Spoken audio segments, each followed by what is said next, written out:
Hi hello welcome to ಸುಚೀಸ್ ವಿಚಾರ YouTube channel. ಎಲ್ಲರೂ ಹೇಗಿದ್ದೀರಾ ಫ್ರೆಂಡ್ಸ್? ಐ ಹೋಪ್ ಎಲ್ಲರೂ ಚೆನ್ನಾಗಿದ್ದೀರಾ ಅಂತ ಅಂದ್ಕೊಂಡಿದ್ದೀನಿ. ನಾನು ಕೂಡ ತುಂಬಾ ಚೆನ್ನಾಗಿದ್ದೀನಿ.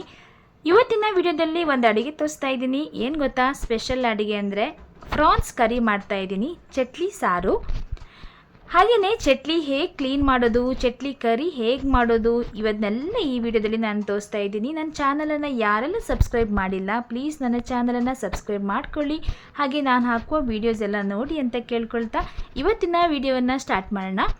ಇಲ್ಲಿ ನಾನು ಒಂದು ಚಟ್ಲಿ ತಗೊಂಡೆ. ಫಸ್ಟ್ ಅದನ್ನು ಕ್ಲೀನ್ ಮಾಡೋದು ಹೇಗಂತ ನೋಡಬೇಕು. ಫಸ್ಟು ಚಟ್ಲಿ ಇದು ಏನಿದೆ ಮೇಲ್ಗಡೆ ಫುಲ್ ಓವರ್ಲ್ಯಾಪ್ ಆಗಿರುತ್ತೆ, ಕವರ್ ಆಗಿರುತ್ತೆ, ಅದನ್ನು ಮೇಲ್ಗಡೆ ಫಸ್ಟು ತೆಗಿಬೇಕಾಗತ್ತೆ. ಆನಂತರ ಚಟ್ಲಿಗೆ ಚಿಕ್ಕ ಚಿಕ್ಕ ಕಾಲುಗಳಿರುತ್ತೆ, ಆ ಕಾಲನ್ನು ಫಸ್ಟು ನಾವು ತೆಗಿಬೇಕು. ಅದೆಲ್ಲ ಕ್ಲೀನ್ ಆದ ನಂತರ ಹಾಗೆ ಹಿಂದ್ಗಡೆ ಮತ್ತೆ ಅಲ್ಲಿ ಒಂಥರ ಓವರ್ಲ್ಯಾಪ್ ಆಗಿರುತ್ತೆ, ಆ ಕವರ್ ಇರುತ್ತೆ, ಆ ಕವರನ್ನು ಫಸ್ಟ್ ತೆಗಿಬೇಕು. ಇದು 3 ಇಲ್ಲಿ ಇರೋ ಕೆಲಸಗಳು. ಇದನ್ನು 3 ತೆಗೆದಾಗ ಒಳಗಡೆ ಚಿಕ್ಕದಾಗಿರೋ ಚಟ್ಲಿ ಇದೆ. ನೋಡೋಕ್ಕದು ದೊಡ್ಡದಾಗಿ ಅನಿಸುತ್ತೆ, ಬಟ್ ಫುಲ್ ಎಲ್ಲ ಕ್ಲೀನ್ ಮಾಡಿದ ನಂತರ ತುಂಬಾ ಚಿಕ್ಕದಾಗಿರುತ್ತೆ ಆ್ಯಂಡ್ ಸ್ವಲ್ಪ ಆಗಿ ಕಾಣಿಸುತ್ತೆ. ನೋಡಿ, ಇಷ್ಟು ಕಾಣಿಸ್ತಾ ಇದೆ. ಇವಾಗ ಕ್ಲೀನ್ ಆದ ನಂತರ ಹಾಗೆ ಅದು ಚಟ್ಲಿ. ಇವಾಗ ನಾನು ಇದಕ್ಕೆ ಏನೆಲ್ಲ ಮಸಾಲೆ ರೆಡಿ ಮಾಡಬೇಕು ಅದನ್ನು ನೋಡೋಣ. ಇಲ್ಲಿ ನಾನು ಫಸ್ಟು 1 ಮುಷ್ಟಿ ಆಗುವಷ್ಟು ತೆಂಗಿನ ತುರಿ ತಗೊಂಡಿದ್ದೀನಿ. 1 ಮುಷ್ಟಿ ಆಗುವಷ್ಟು ಸಾಕು, ಜಾಸ್ತಿ ಏನು ಬೇಡ.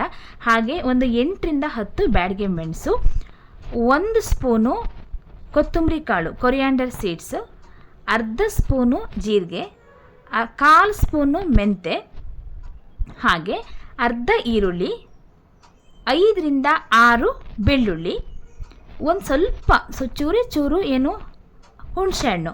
ಅಂದರೆ ಇಲ್ಲಿ ಹುಣಸೆಹಣ್ಣು ಜಾಸ್ತಿ ಹಾಕೋದೇನು ಬೇಡ, ಸ್ವಲ್ಪ ಸಾಕು. ಇದಿಷ್ಟನ್ನ ನಾವು ರೆಡಿ ಮಾಡ್ಕೋಬೇಕು. ಇಲ್ಲಿ ನಾನು ಹುರಿಯೋದು ಯಾವುದೂ ವಿಡಿಯೋ ತೊಗೊಂಡಿಲ್ಲ, ಎಲ್ಲ ಸಿಂಪಲ್, ಎಲ್ಲ ಗೊತ್ತಿರುತ್ತೆ ಅಲ್ವಾ. ಬ್ಯಾಡಗೆ ಮೆಣಸು ಹುರಿಯೋದು, ಕೊತ್ತಂಬರಿ ಕಾಳು ಹುರಿಯೋದು, ಅದೆಲ್ಲ ಏನು ವಿಡಿಯೋ ಮಾಡೋದು ಏನಂತ ನಾನು ಅದೆಲ್ಲ ಮಾಡ್ಕೊಂಡಿಲ್ಲ. ಆ್ಯಕ್ಚುಲಿ ಅದನ್ನೆಲ್ಲ ಹುರಿಬೇಕು. ಬ್ಯಾಡಗೆ ಮೆಣಸು, ಕೊತ್ತಂಬರಿ ಕಾಳು, ಮೆಂತ್ಯ ಕಾಳು, ಜೀರಿಗೆ, ಇದನ್ನೆಲ್ಲ ಹುರಿದ್ಬಿಟ್ಟು ಇವಾಗ ನಾನು ಒಂದು ಮಿಕ್ಸಿ ಜಾರ್ಗೆ ಹಾಕ್ಕೊಂಡೆ. ಮಿಕ್ಸಿ ಜಾರ್ಗೆ ಹಾಕ್ಕೊಂಡು ಇದನ್ನು ನಾನು ನುಣ್ಣಗೆ ಏನು ರುಬ್ಕೊಳ್ಳೋದೇನು ಬೇಡ, ತರಿಯಾಗಿ ರುಬ್ಕೋಬೇಕು. ಯಾವಾಗಲೂ ಈ ಏನು ಹೇಳಿ ಚಟ್ಲಿ ಕರಿಯಲ್ಲಿ ಇರುತ್ತಲ್ವ, ಈ ಚಟ್ಲಿ ಕರಿಗೆಲ್ಲ ತುಂಬ ನಾವು ನುಣ್ಣಿಗೆ ರುಬ್ಕೊಂಡ್ಬಿಟ್ರೆ ಚೆನ್ನಾಗಿರಲ್ಲ. ಅದಕ್ಕೆ ತರಿಯಾಗಿ ರುಬ್ಕೊಂಡೆ. ತರಿಯಾಗಿ ರುಬ್ಕೊಂಡ ನಂತರ ಇವಾಗ ಸ್ಟವ್ ಮೇಲೆ ಒಂದು ಪಾತ್ರೆನ ಇಟ್ಬಿಟ್ಟು ಇವಾಗ ನಾವು ಒಗ್ಗರಣೆ ಹಾಕೋಬೇಕು. ಫಸ್ಟು ಪಾತ್ರೆ ಬಿಸಿಯಾದ ನಂತರ ಇಲ್ಲಿ ನಾನು ತೆಂಗಿನೆಣ್ಣೆ ಹಾಕೋತಾ ಇದ್ದೀನಿ. ತೆಂಗಿನೆಣ್ಣೆ ನೀವು 3 ಚಮಚ ಹಾಕ್ಕೊಳ್ಳಿ. ದೊಡ್ಡ ಸ್ಪೂನಲ್ಲಿ ಒಂದು 3 ಚಮಚ ತೆಂಗಿನೆಣ್ಣೆ ಹಾಕ್ಕೊಂಡ್ರೆ ಸಾಕಾಗುತ್ತೆ. ಆಲ್ಮೋಸ್ಟ್ ನಾವು ಕುಂದಾಪುರ ಕಡೆ ತೆಂಗಿನೆಣ್ಣೆನೇ ಹಾಕೋದು ಒಗ್ಗರಣೆಗೆಲ್ಲ, ಬೇರೆ ಎಣ್ಣೆ ಯಾವುದು ಹೆಚ್ಚು ಯೂಸ್ ಮಾಡಲ್ಲ. ಇದಕ್ಕೆ ನಾನು ಒಂದು 3 ರಿಂದ 4 ಎಸಳು ಬೆಳ್ಳುಳ್ಳಿ, ಹಾಗೆ ಒಂದು ಅರ್ಧ ಅಷ್ಟೇ ಈರುಳ್ಳಿ ತಗೊಂಡೆ, ಮತ್ತು ಒಂದು ಮೀಡಿಯಮ್ ಸೈಜ್ ಆಗುವಷ್ಟು ಟೊಮೆಟೊ. ಅಂದರೆ ದೊಡ್ಡದೇನು ಬೇಕಾಗಿಲ್ಲ, ಯಾಕಂದರೆ ನಾನು ಆಲ್ರೆಡಿ ಹುಣಸೆಹಣ್ಣು ಹಾಕ್ಕೊಂಡಿದ್ದೆ ಅಲ್ವಾ, ಅದಕ್ಕೆ ಒಂದು ಚಿಕ್ಕದಾಗಿರುವಂಥ ಒಂದು ಟೊಮೆಟೊನ ಕಟ್ ಮಾಡಿ ನೀಟಾಗಿ ಫ್ರೈ ಮಾಡ್ಕೋಬೇಕು.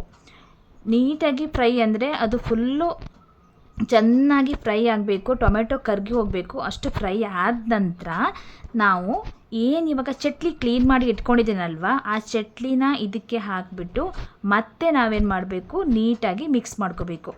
ಎಲ್ಲನೂ ಮಿಕ್ಸ್ ಆದ ನಂತರ ನಾವು ರುಬ್ಕೊಂಡಿರುವಂತಹ ಮಸಾಲೆಯನ್ನು ಇದಕ್ಕೆ ಹಾಕಬೇಕು. ಇವಾಗ ನಾನು ಕ್ಲೀನ್ ಮಾಡಿ ಇಟ್ಟಿರುವಂತಹ ಚಟ್ಲಿನ ಹಾಕ್ಕೊತಾ ಇದ್ದೀನಿ. ಇವಾಗ ಚಟ್ಲಿನ ಹಾಕ್ಕೊಂಡು ಚೆನ್ನಾಗಿ ಮಿಕ್ಸ್ ಮಾಡ್ಕೋಬೇಕು. ಇಲ್ಲಿ 3 ಮಿಕ್ಸ್ ಆದ ನಂತರ ಅದು ಸ್ವಲ್ಪ ಹೊತ್ತು ಬೇಯಬೇಕಾಗತ್ತೆ. ಚಟ್ಲಿ ಒಂದು ಹೆಚ್ಚೊತ್ತು ಬೇಡ, ಒಂದು 8 ರಿಂದ 10 ನಿಮಿಷ ಸಾಕಾಗುತ್ತೆ, ಬೇಗ ಬೆಂದು ಹೋಗ್ಬಿಡುತ್ತೆ ಚಟ್ಲಿ. ಇವಾಗ ಚೆನ್ನಾಗಿ ಮಿಕ್ಸ್ ಮಾಡ್ಕೊಳ್ಳೋಣ. ಮಿಕ್ಸ್ ಮಾಡಿ ಆದ ನಂತರ ಲಿಡ್ಡನ್ನು ಕ್ಲೋಸ್ ಮಾಡಿ ಇಟ್ಬಿಡ್ತೀನಿ. ಇವಾಗ ನನಗೆ 8 ರಿಂದ 10 ನಿಮಿಷ ಬೇಯಬೇಕದು. ಬೆಂದ ನಂತರ ನಾವೇನು ಮಾಡೋಣ, ಮಸಾಲೆಯನ್ನು ಹಾಕೋಣ. ಇವಾಗ ಆಗಿದೆ, 8 ರಿಂದ 10 ನಿಮಿಷ ಆಗಿದೆ. 10 ನಿಮಿಷ ಸಾಕಾಗುತ್ತೆ, ಬೆಂದೋಗುತ್ತೆ, ಬೇಗ ಬೆಂದ್ಬಿಡುತ್ತೆ ಚಟ್ಲಿ. 10 ನಿಮಿಷ ಆದ ನಂತರ ಬೆಂದಿದೆಯಾ ನೋಡಿಬಿಟ್ಟು ಅದಕ್ಕೆ ನಾನು ರುಬ್ಬಿರುವಂತಹ ಮಸಾಲೆ ಏನಿದೆ ಅದನ್ನು ಹಾಕಿಬಿಟ್ಟು ಮಿಕ್ಸ್ ಮಾಡಬೇಕು. ಇವಾಗ ನಾನು ರುಬ್ಬಿರೋ ಮಸಾಲೆ ಹಾಕ್ತಾಯಿದ್ದೀನಿ, ಮಿಕ್ಸ್ ಮಾಡಬೇಕು. ಅದನ್ನ ಹಾಕಿಬಿಟ್ಟು ಆಮೇಲೆ ಸ್ವಲ್ಪ ನೀರನ್ನು ಹಾಕಿಬಿಟ್ಟು ಒಂದು ಮಟ್ಟ, ಅಂದರೆ ಜಾಸ್ತಿ ಏನು ತುಂಬ ತೆಳ್ಳಗೆ ಮಾಡೋದು ಬೇಡ, ಸ್ವಲ್ಪ ಗ್ರೇವಿ ಆಗಿರುತ್ತೆ. ಈ ರೀತಿ ಹಾಕಿ ಚೆನ್ನಾಗಿ ಮಿಕ್ಸ್ ಮಾಡೋಣ. ಮಿಕ್ಸ್ ಮಾಡಿದ ನಂತರ ಇದನ್ನು ಮತ್ತು ಪುನಃ ಒಂದು 5ರಿಂದ 6 ನಿಮಿಷ ಚೆನ್ನಾಗಿ ಕುದಿಸ್ಕೋಬೇಕು. ಅಂದರೆ ಲಿಡ್ಡನ್ನು ಕ್ಲೋಸ್ ಮಾಡೋದು, ಒಂದು 6ರಿಂದ 7 ನಿಮಿಷ ಕುದಿಸೋದು ನೋಡಿ. ಆವಾಗ ತುಂಬಾ ಚೆನ್ನಾಗಿ ಬರುತ್ತೆ ಟೇಸ್ಟು. ಹಾಗೆ ಉಪ್ಪು ಅಷ್ಟೇ ರುಚಿಗೆ ತಕ್ಕಷ್ಟು ಉಪ್ಪನ್ನು ಹಾಕಿ ಇವಾಗ ನೀಟಾಗಿ ಮತ್ತೆ ಕ್ಲೋಸ್ ಮಾಡಿ ಇಟ್ಬಿಡೋಣ ಲಿಡ್ಡನ್ನು. ಇವಾಗ ಕಂಪ್ಲೀಟಾಗಿ ಕುದ್ದಿದೆ. ಇವಾಗ ನಾನು ಒಂದು ಬೌಲಿಗೆ ಸರ್ವ್ ಮಾಡ್ತಾಯಿದ್ದೀನಿ. ಆ್ಯಕ್ಚುಲಿ ಹೇಳಬೇಕಂದ್ರೆ ಚಟ್ಲಿ ಸಾರು ಅಂದರೆ ಊರ ಕಡೆ ತುಂಬ ಫ್ರೆಶ್ಶಾಗಿ ಸಿಗುತ್ತೆ. ಚಟ್ಲಿ ತುಂಬಾ ಚೆನ್ನಾಗಿರುತ್ತೆ. ಇದು ನೀವು ಅನ್ನದ ಜೊತೆ ಇರ್ಬೋದು, ಮತ್ತು ಚಪಾತಿ ಎಲ್ಲ ಮಾಡ್ತೀವಲ್ಲ, ಚಪಾತಿ ಜೊತೆ, ರೊಟ್ಟಿ ಆದರೆ ರೊಟ್ಟಿ ಜೊತೆ, ಇದು ಎಲ್ಲರ ಜೊತೆನೂ ತುಂಬಾ ಚೆನ್ನಾಗಿರುತ್ತೆ ಚಟ್ಲಿ ಸಾರು. ನಾವು ಊರಲ್ಲಿ ಹೇಗೆ ಮಾಡ್ತೀವಿ ಆ ಥರ ನಾನು ಮಾಡಿದ್ದೀನಿ. ಬೇರೆಯವರಿಗೆ ಬೇರೆ ಬೇರೆ ಸ್ಟೈಲಲ್ಲಿ ಮಾಡ್ತಾರೆ, ಬಟ್ ನಾವು ಈ ರೀತಿ ಮಾಡ್ತೀವಿ ಊರ ಕಡೆ. ಸೊ ಈ ವಿಡಿಯೋ ನಿಮಗೆ ಇಷ್ಟ ಆಗಿದೆ ಅಂತ ಅಂದ್ಕೊಂಡಿದ್ದೀನಿ. ಇಷ್ಟ ಆದರೆ ಏನು ಮಾಡಬೇಕು, ನನ್ನ ಚಾನಲನ್ನು ಸಬ್ಸ್ಕ್ರೈಬ್ ಮಾಡ್ಕೊಳ್ಳಿ, ಹಾಗೆಯೇ ಒಂದು ಲೈಕ್ ಮಾಡಿ, ಶೇರ್ ಮಾಡಿ ಫ್ರೆಂಡ್ಸ್. ಇನ್ನೊಂದು ಹೊಸ ವಿಡಿಯೋದಲ್ಲಿ ನಾನು ನಿಮಗೆ ಮತ್ತೆ ಸಿಗ್ತೇನೆ. ಅಲ್ಲಿ ತನಕ take care, bye bye, thank you all.